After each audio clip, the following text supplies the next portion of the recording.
Hello everyone, welcome to this lecture. This lecture we're going to talk about event conceptualization. Right, to organize the event successfully, we need to go and develop a plan. We need to go and think about a concept of the events. What made our event unique? How should we separate our event from other competitive events? So that is very important. So in today's class, we are going to talk about event planning process. We're also going to talk about during the planning process, there's something we need to consider, right? So before we start jumping into the topics, I would like to give you an example. So this example is related to London's 2005 World Athletic Championship bid. So in 2001, London was really confident. They were trying to bid for hosting the 2005 IAAF World Athletic Championship. So IAAF is the international governing body for track and field. So in the past, it was called IAAF. I think 2 years ago, they rebranded. Now they call World Athletics, but 20 years ago, it was called IAAF at that time. So there's an international governing body for overseeing the sports of track and fields internationally. They also host the World championships, like World Indoor Championship and World Outdoor Championship every 2 years. So this is basically their biggest events for them to host. Obviously, track and field is the #1 sport in the Olympic Games, right? So they also work really closely with the Olympic governing body IOC to organize the track and field competition during the Olympic Games. Okay, so London was trying to bid for the biggest events in the track and field war. So in 2001, so when they were preparing for their big document, so they consult a lot of different people. They reach out to the UK government to see whether they can get some support from the government. So government promised, they say, we can build a brand new facility. They're located in this called Pga area. So here is Pga area still inside London. So they say, we're going to build the facilities here and to support your bid. They also consider these facilities will be a long-term legacy for the city. So when the event is over, at least we have a facilities here. We'll be able to use this facility to serve more different peoples and organizations. So, and then London submitted a bid to the IAF.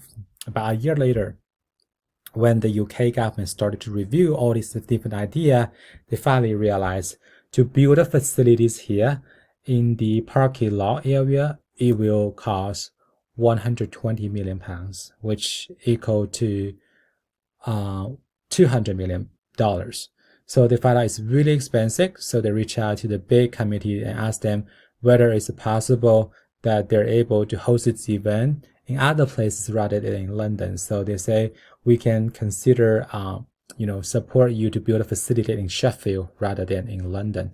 So Sheffield is about 4,100 miles away from London, which means the event bid committee have to reorganize their proposals together and resubmit their proposal to the IAF.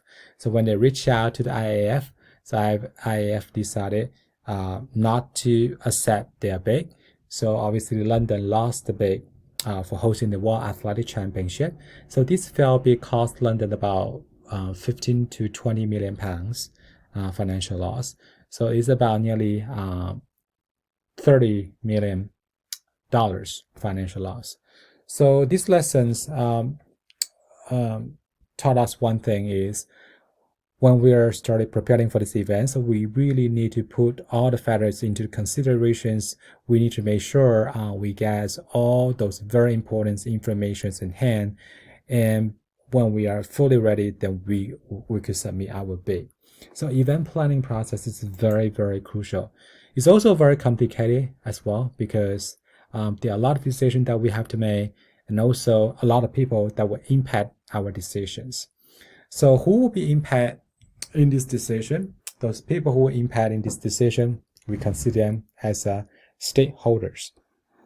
So what is a stakeholder? Who are the stakeholders, right?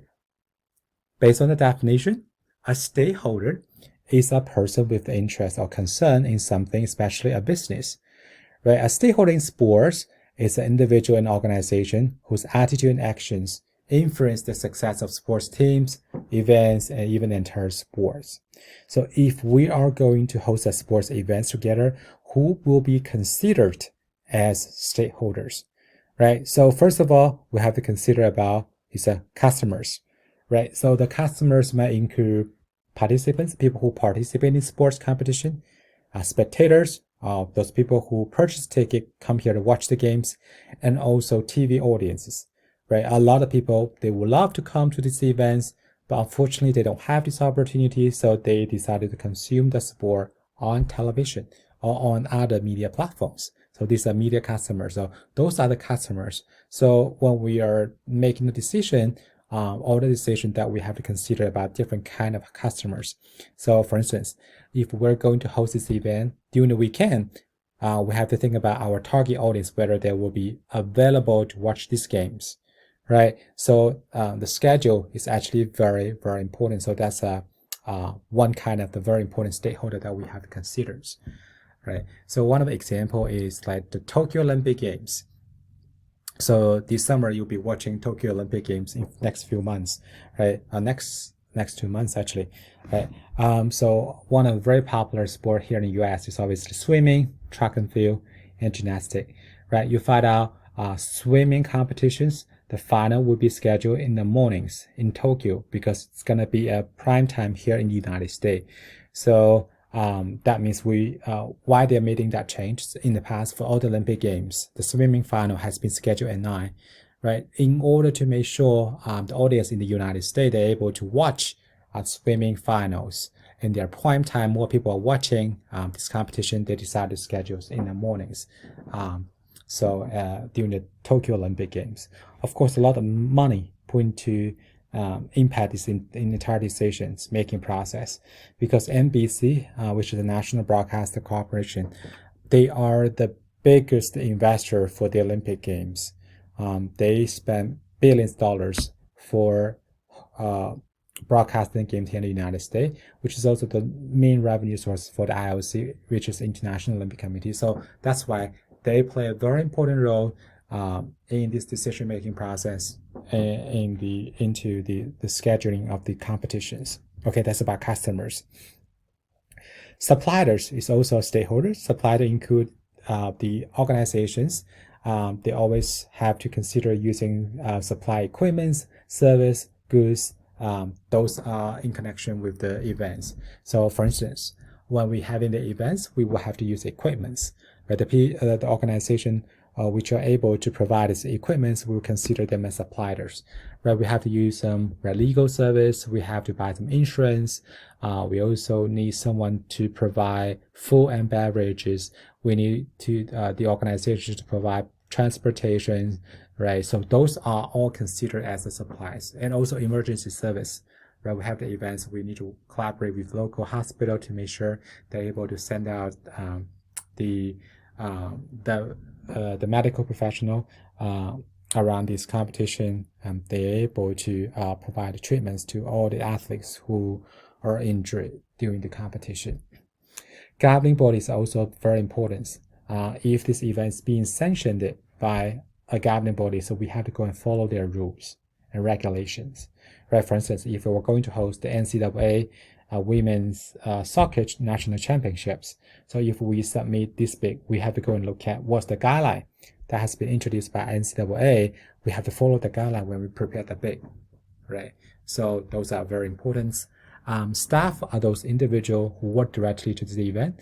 Those include permanent staff, contract employees, the people who work for short times, and also volunteers, right? And other influencers. So those include mainly the general publics, local business, local communities, whether they're able to show their support to having these events. So those are stakeholders. Those are some of the example.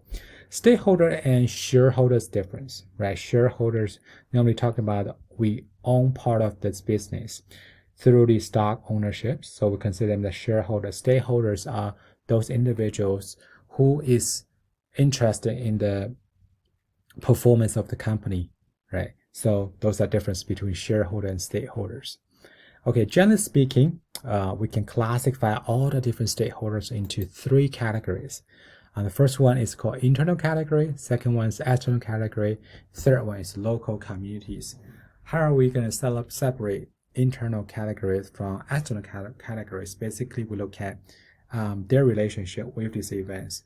If they work directly to these events, so those are directly involved in these events, like the staff and manager, we consider them as internal stakeholders, right? For the external stakeholders, we'll consider them when we made a decision, they will be impacted by our decisions, like these clients, those sponsors, those participants, those donors, right? So those are we consider as external stakeholders.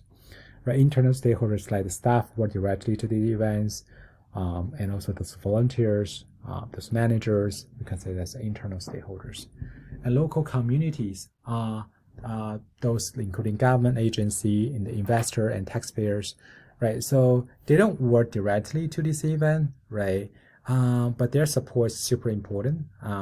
If they can give you a lot of support, they will make you a lot easier to put this whole event together and to be successfully held in the future.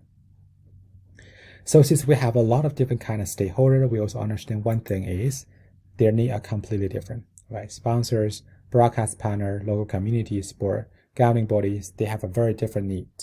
Okay, first of all, let's look at sponsors.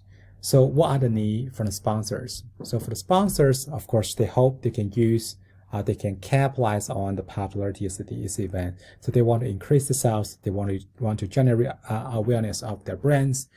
They want to use this event to reach out to their target market, right? They also try to use this event to provide possibilities to their employees, to their clients, and to their customers, right? So since they have very different needs, when we plan this event, so we need to consider those needs. For the broadcast partners, their goal is try to maximize the viewership. So we have to think about into schedule how we'll be able to schedule a time that can really help them reach out to a broader audiences. Right? For the local community, right, they hope the event can contribute to a lot of economic impacts. Right? They can attract tourists to come into town. Also, they hope they can attract tourists, out-of-town tourists come here to spend money, which can contribute to local economic, create more jobs, right? So those are the hope from the local economic communities, right? And for the sports governing body, obviously they hope using this event become a very good platform to promote the sports. Also, they try to provide more competitive opportunities for athletes, right? So you have to understand they all have a very different need and demand. Sometimes they may have some potential conflicts of interest between different stakeholders that we have to be aware of. Okay, the first topic we talk about today is talk about different types of stakeholders and their needs. We classify them. We also indicate about their different needs. The second thing we're going to look at is event planning process. For the event planning process, there are multiple different things we have to think about. So the first thing we're going to look at is we look at different stages, and then we look at how we'll be able to put together a local organizing committee. We look at how we'll be able to develop purpose, conduct missions, and also consider some other things. Okay, for the event planning process, we can classify the entire long process into 4 stages. First stage is called event development. So for the event development, there are 2 very important things we have to do. For the event organizers, we have to envision the events and champion the intention to host this event. So we need to go and come up with the idea, right? And also at the same time, we do need to create an event organization. So we need to go and pick the people who will be able to work together as like I would say local organizing committee, and then we're gonna talk and discuss how we're able to put this whole event plan together. So this is about event development process. The second stage, we consider them as operational planning. For the operational planning process, is the process we really can translate the vision into reality. At the beginning, we come up with the idea. So we think we're going to organize, we say, local, we say marathon race, right? So we need to have this idea. So, and then we started to think about how many people that we can get together into the local organizing communities. So who should we work together to put these events together? So we need to go and start to think about it. And the second steps, right, the operational planning process is we need to start to translate this whole idea into reality. We need to go and develop more clear idea into this planning process.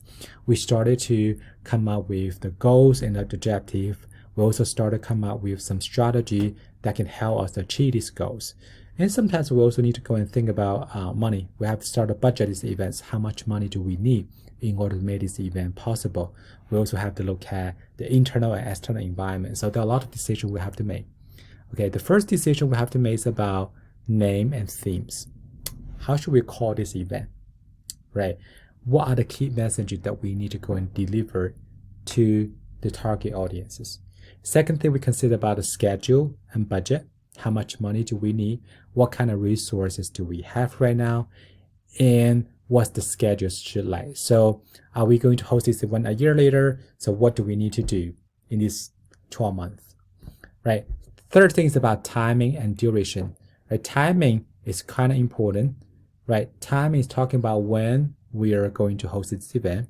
So you have to be aware of the timing of other events. So you try to avoid the conflict between timing of your events and other major events because you want to have all the attentions, right? So if you pay attention to the Super Bowl, you find out Super Bowl weekend basically there's not any other major events being held in the US because most people will go and watch Super Bowl, right? 50% of the population in the United States are watching Super Bowls, right? So if you're hosting an event on that particular day, you possibly won't get a lot of attention. So we try to avoid that. We try to schedule another weekend rather than the Super Bowl weekend, right? So that's about timing.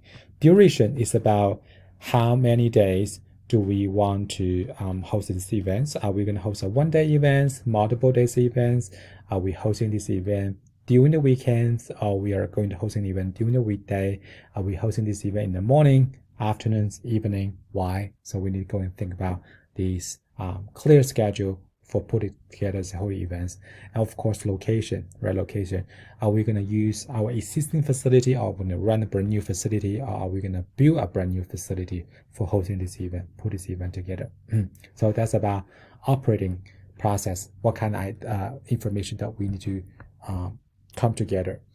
And implementation process is we need to go and identify what kind of resources we have, and we started to put this entire plan together, right? So first of all, we have to do is gather resources.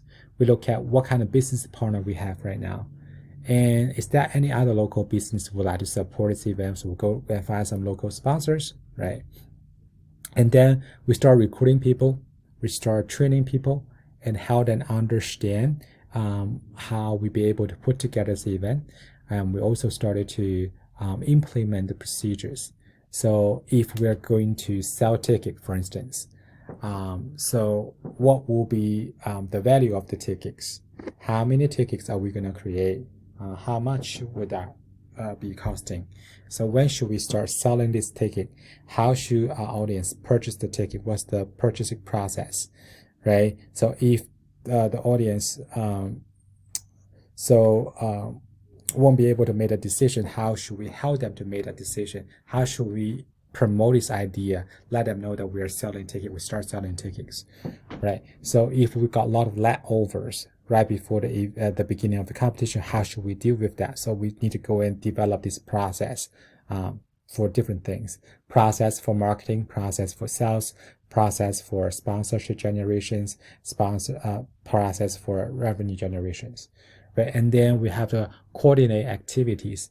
We need to put all this activity together, right? So we might doing 10 different things at the same time. So we need to have the event organizer to prioritize things. Okay, we are a year before this competition, we need to working on these things, right? We are 5 months before the competition, we need to start selling tickets, right? We are 2 months before the competition that we need to go and confront everything, right? So those are the implementation process. And the last one is the evaluation. That when an event is over, we will have to go and measure whether the result are matched with our objectives or not. So those are 4 stages for putting together the entire events. When we talk about at the very beginning is we need to go and create an event organization. So this time, this is a lot of time we call them a local organizing committee. So when we start, we need to go and think about who are we going to work together to put together these events, right? So this is called local organizing committee. So that includes members from different stakeholders groups. So you have to go and consider whether I would like to work with local governments or not, right? So we talked about previously, if we're going to host a local marathon race, right? A lot of time we have to go and work with local governments, right? Because marathon race, we do need to use some roles. We need to receive some support from the local governments. So for instance, we can host an event during the weekend. So we need to make sure our local governments can give us support. We can block the roads and allow athletes to run, right? Of course, we have to work with the police department because there could be a lot of issues. They can help us deal with some emergency issues, right? We work with local media to help us to promote this idea, get more people's attentions. We also need to work with facilities. And also we have to work with the hotel that deal with how we be able to accommodate those visitors. So if this event is pretty popular and attract a lot of people from out of towns, we may be able to work with local hotels. We can accommodate these people in the local hotel. It's kind of like win-win, right? So these out-of-town visitors able to use the hotel. The hotel can generate revenues, and we can also use these things to attract more people to come and participate to these competitions. All right, so this is about local organizing committees. At the beginning, we also need to think about what is the purpose, right? So how can we make this event unique? So there are a lot of different purposes for people to host in this event. We can classify them into these 6 different categories. The first thing is a lot of people using sports event to promote particular issues, right? A lot of events, so for instance, that is called What Else Games. So this event is created by LGBT groups. So they organize these like gay Olympic Games. The purpose for them to create a competition like this is they try to raise awareness, right, to support these particular groups, right? So these are promoting an issue. A lot of people using sports event to raise fund for our course, right? So a lot of time we see we could host the 5K race just to support American Heart Association. We using this competition, generate some awareness, and we organize this competition. We can use the revenue we generate to support a particular course, right? It happens all the time, right? When a local community would like to have for instance, swimming pool, and then you will be working together to host events. We use the money and fund you generate from this event for building this local swimming pool. We can also use that to promote an image of the organization. We're using this one is mainly a lot of organization in order to make them pretty unique. They can capitalize on the popularity of the sports, so they can promote themselves. So one of the example is this one is beach cricket. So if you watch cricket before, you know cricket is actually played inside a venue, right? So this is Australian beer company. So in order to let more people to pay attention about their brand, so they create an event and they become title sponsors, and people start pay attention on it. And another very common one is a Pga Tour. You find out Pga Tour that's a lot of title sponsors, right? For instance, John Deere Classics is one of the Pga Tour tournaments, right? So John Deere Classics mainly organizing this event, so they try to use a sports event to promote an image for the organization. A lot of people try to organize a sports event for driving tourism and promoting economic impacts, right? So why people would like to host FIFA World Cups, Olympic Games? They cost a lot of money. But because these two events are so well known internationally, they can bring a lot of economic benefit. They can bring a lot of tourism to the local communities, right? So that's why they would like to host these events to drive tourism to promote economic benefits, impacts. And also meeting sponsors' objective. Some event we create just particularly to meet the sponsors, the benefits, right? And also try to promote a particular sport. One of the events that create recently is called World Baseball Classics. So World Baseball Classics is like similar to like baseball World Championships. So they have the team from different country, they play together in this competition. So they feature about 16 teams from different country, but they are able to promote the sport of baseball. We know baseball is really popular in the US, popular in Japan and Korea, but not much in Europe, right? Not much in other big market, not much in Australia, not much in China. So in order to promote those sports in China, India, Australia, so they organize competition like this, right? Just try to catch more attention internationally promoting sports. So that's a purpose when we create this event, come up with the idea, we have to think about the purpose. How can we make our event unique? So we have to conduct a lot of SWOT analysis. I think you're very familiar with SWOT analysis. In the marketing class, we talk about it. In other courses, I believe you all talk about SWOT analysis. So SWOT analysis basically talk about strength, weakness, opportunity, and threats, right? For the strength and weakness, we look at it from an internal perspective. We look at what kind of resource we have, how's the brands, how's the product we're providing, we look at the structures, right? It's more about things we currently have. Look at the weak strength and weakness. And opportunity and threats, we look at externals to the organizations. We look at how economic environment will impact the success of this event. We look at social changes. We look at technical change, legal changes, and competitive environments. So let's look at an example together. So Lader Cup, I think some students may be familiar with the Lader Cup if you follow golf. So Lader Cup is a competition between US and Europe. You know, golf is actually individual sport, but they organize as a team competition, right? It's competition between US and Europe. So Lader Cup has a long history. So it was actually it was a competition between US and in England in the past, but with the golf become more popular in other European countries, now become a competition in the US and in Europe. So when we conduct a SWOT analysis from the Lader Cups, we look at their strength. Obviously, this is the only team competitions, one of the most important team competitions in the world, right? So you have a great TV coverage, unique competitions, and also you have 90 years histories, right? You have top players from US and Europe participate, great brand, right? And also this competition, 1 year hosted in the US, 1 year hosted in Europe.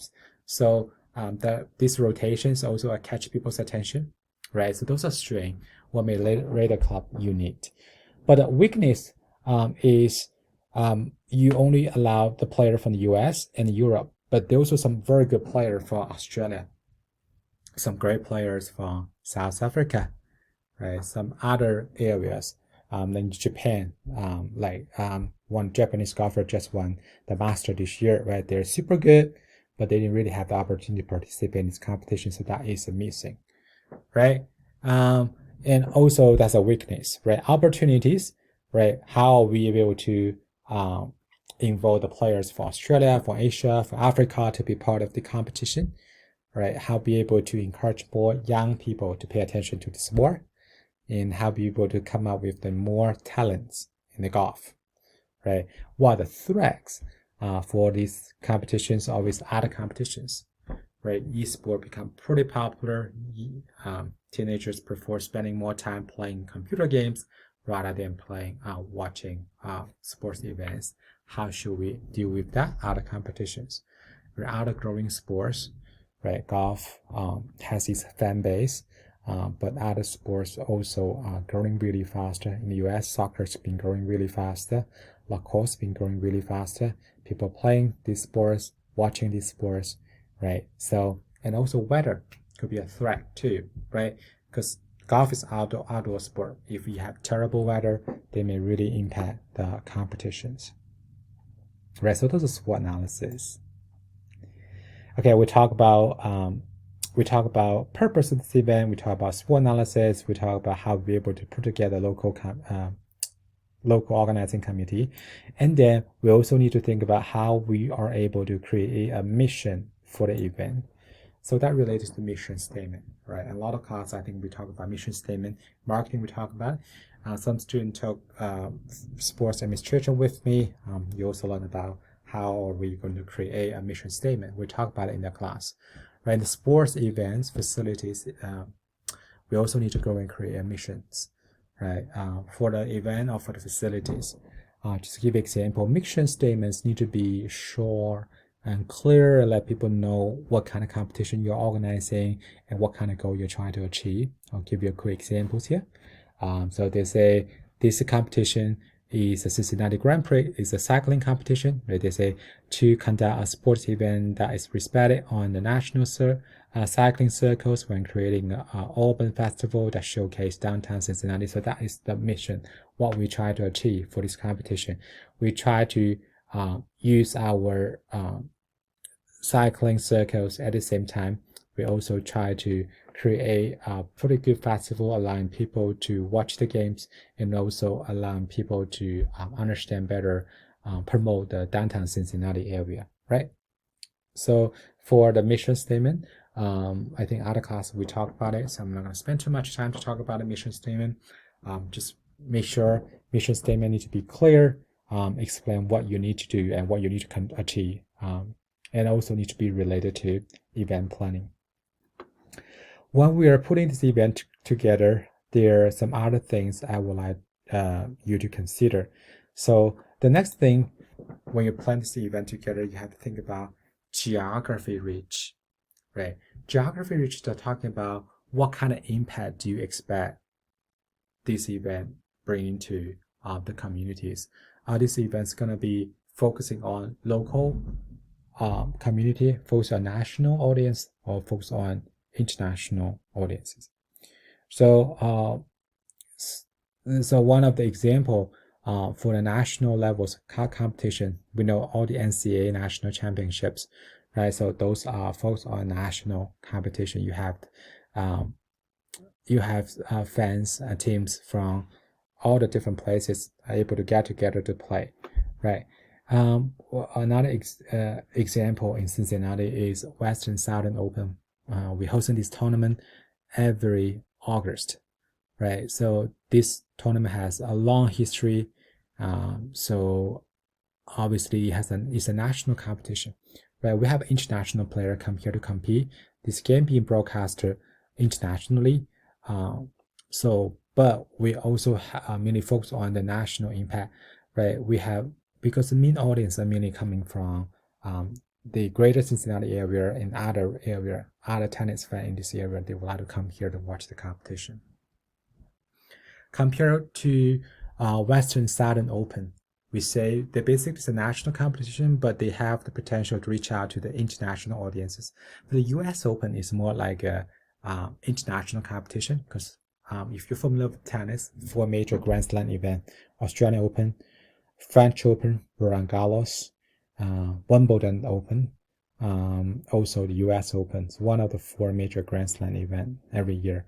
Biggest tournaments every year, tennis tournaments every year.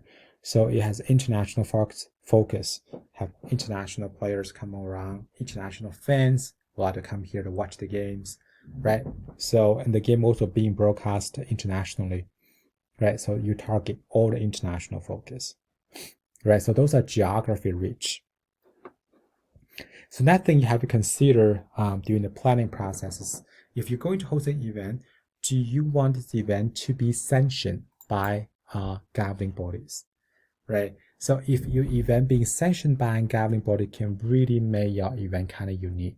So in the professional level, if the event have a sanction, being sanctioned by the governing bodies, you'll be able to follow the rules, and at the same time, a lot of your time will be recognized.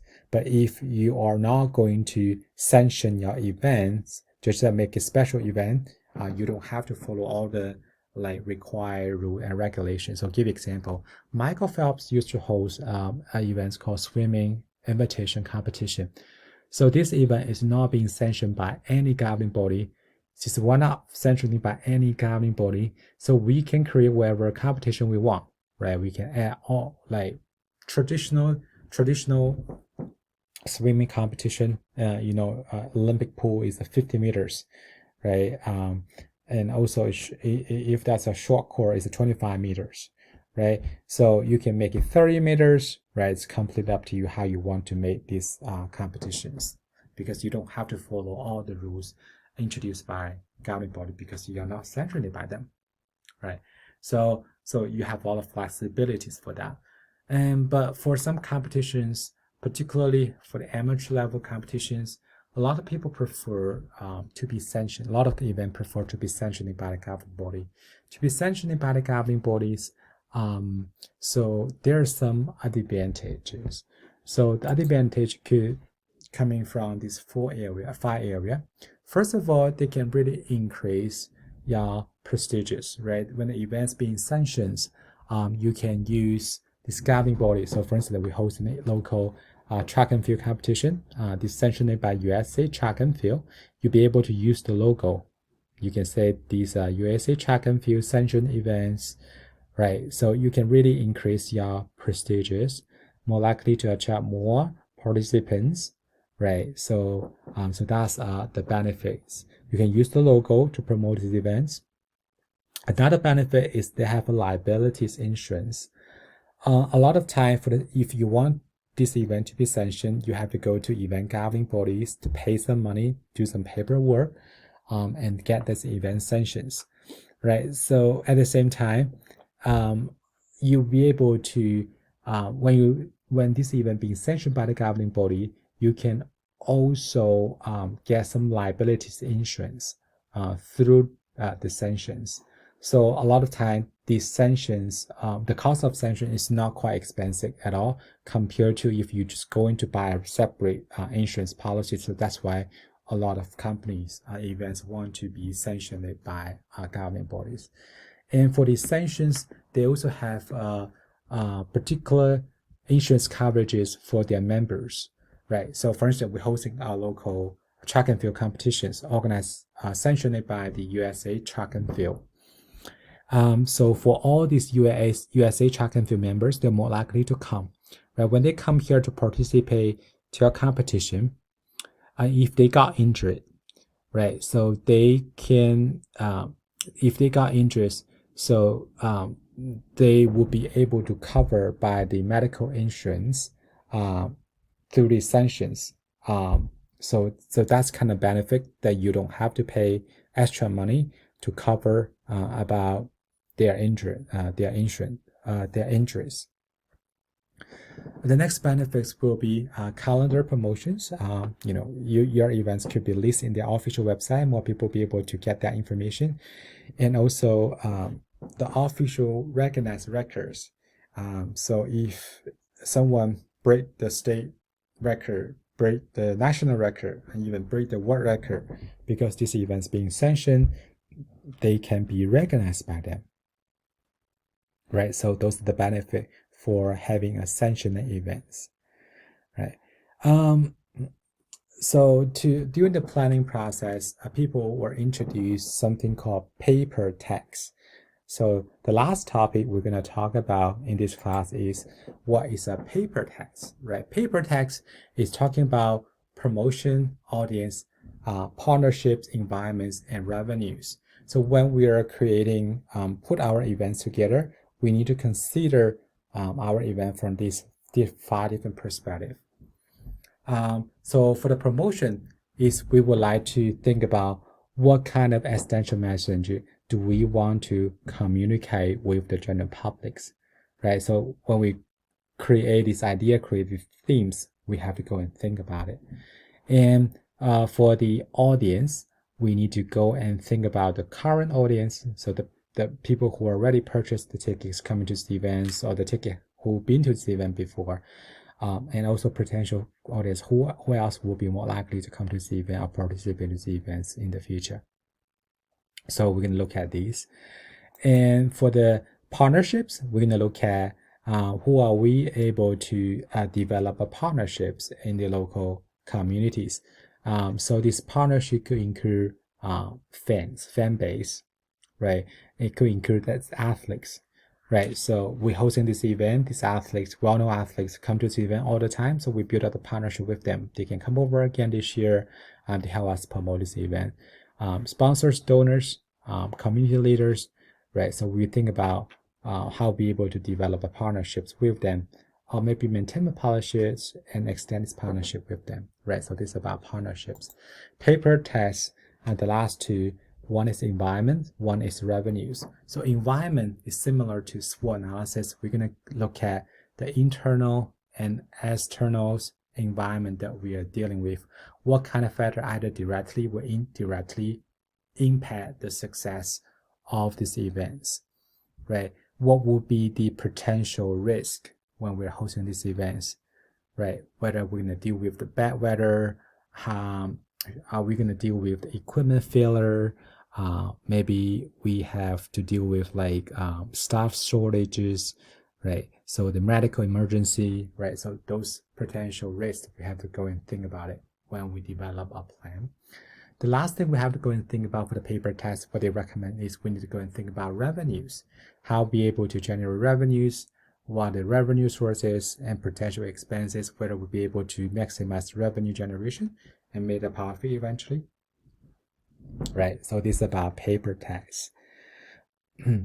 So the one last thing I would like to talk a little bit about it is I'm going to give you two examples and think about what made this event unique, because this topic we really talk about, we need to go and create an event concept, right?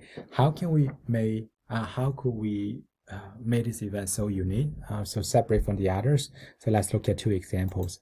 First example is the Wimbledon. Wimbledon, as I explained previously, one of the 4 major Grand Slam events, right? Compared to other Grand Slam events, we have Australian Open, US Open, French Open. What made Wimbledon unique is that is the only Grand Slam event that play on the grass, right? That's the only events, right? It has a long history starting from 1877, right? So, and also how the Wimbledon made this event so unique and classic is there's a requirement. If you watch Wimbledon this summer, you find out all players, they are required to wear white clothes, white socks, white shoes, and so everything should be white when you play the games. So some athletes, if they wear something improper, so they will receive penalty. Right, so that's something made them pretty unique. And also Wimbledon is, if you watch the competition, you find out that is no advertisement allowed during the competition. They want this event to be pure sports, so there's no advertisement inside the venue, right? And also Wimbledon kind of unique is every year the royal family members, they will visit, have some connection with the Wimbledon clubs, so it's kind of nice. And also, if you had a chance to travel to London and watch the Wimbledon competition, they're also selling some signature products. So Wimbledon, they're selling called strawberry with cream. This product super unique, tastes very good, and you spend like £3, you'll be able to get one. So this is also a really traditional products for people would like to buy when they are attending the Wimbledon competitions. Okay, so these are the things, when they plan things in details, how are they going to make this event unique? All right, another example is we're super familiar with is the Super Bowl. Right, Super Bowl initially is the AFL and MFL World Championship games. It was created about 52 years ago. But they have been done phenomenally well in the past few years in terms of promotions, right? So for a lot of people's perspective, Super Bowl is not just a football games. It's not just about championship games between the two best teams from two different conferences, right? It's also are great events for family entertainments, right? So they add a lot of things, made Super Bowl kind of unique. So they have halftime show, 15-minute halftime show. So for all this performer, so they are expecting to have a great halftime show, show their best performance there, right? So also since 1984, because Super Bowl got very good TV rating, so the advertising becomes super expensive. The company have to pay about $5 million. Now it's $5.2 million for 30-second commercials. It's very expensive, right? You pay $5.2 million for 30-second commercials. You have to think about how you be able to make your commercial unique, right? So they also have a lot of competitions among all these advertisements, right? So a lot of people watch Super Bowl for different purposes. Some people watch sports. Some people using this opportunity to unite with the family members. Some people watch halftime show. Some people care more about these commercials. So that's just a brand new opportunities to make these super unique experiences on great weekends, right? Okay, so those are the content for the event conceptualization. If you have any question about this course, don't hesitate to shoot me an email. Thank you for watching this video. See you guys next time.